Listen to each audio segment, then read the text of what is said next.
Yo, what's poppin', everybody? This is another podcast with Aris P. If you enjoy this, please like, share, subscribe, and hit that notification bell to get notified for other videos like this one. Thanks in advance. I really appreciate it.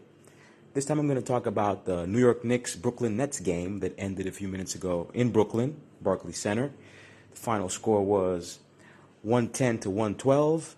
The Brooklyn Nets got the win. Well, the fact that the Brooklyn Nets have superstars is well known. Kevin Durant, James Harden, and even Kyrie Irving that's not playing anymore because he's not getting the vaccine. I remember when they used to play together in Oklahoma, Durant and Harden, along with Russell Westbrook, of course. What a great team. That was a great young team back then. Yeah, the Oklahoma City Thunder, the former Seattle Supersonics. And now the Nets are back in red, white, and blue instead of black and white. This makes them look more like what they used to when they were based in New Jersey. Well, James Harden started off red hot, of course, but the Knicks reacted with a collective effort. Tom Thibodeau put Derrick Rose to play much earlier than other times, and that was good for the Knicks. All Harden cared about was scoring as usual, and of course he did it well. So Thibs tried to focus on playing defense when it comes to James Harden.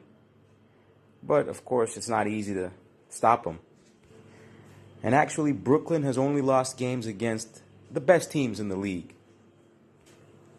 Derrick Rose usually makes the difference for the Knicks with his craftiness.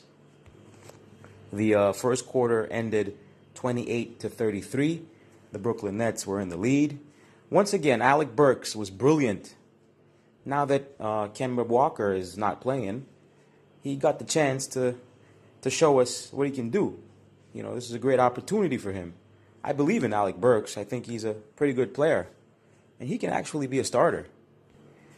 Tom Thibodeau was cursing and turning red, as usual. R.J. Barrett portrayed his ability to penetrate, but nothing special other than that. We had plenty of shots made in the first half.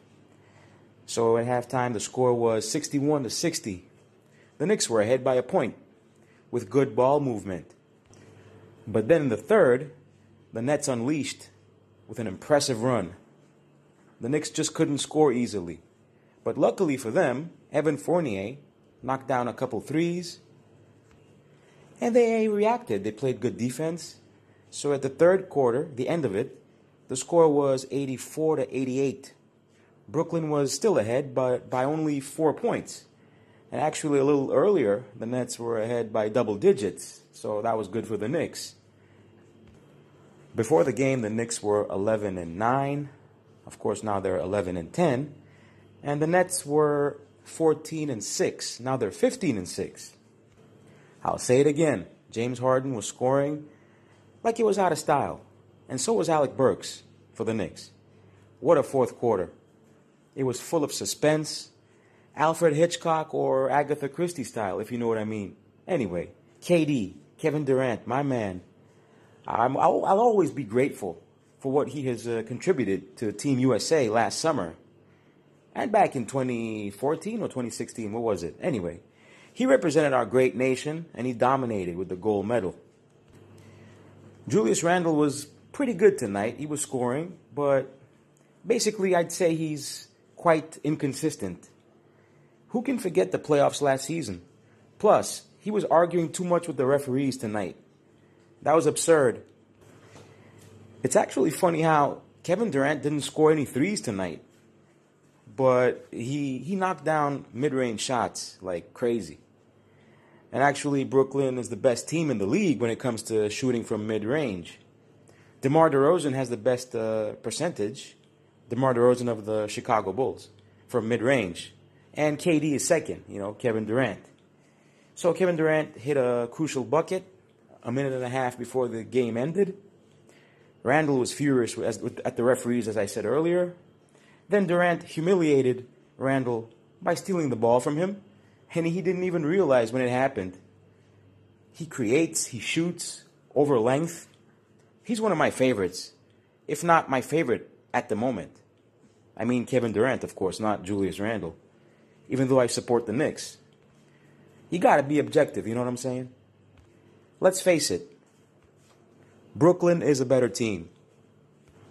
They beat us last season too, and they did it this season too as well. But anyway, Reggie Miller, the killer. He was commentating on TNT from what I saw. What a sharp shooter. He's unforgettable. Anyway, 17 seconds before the end of the game, Fournier hit a crucial three.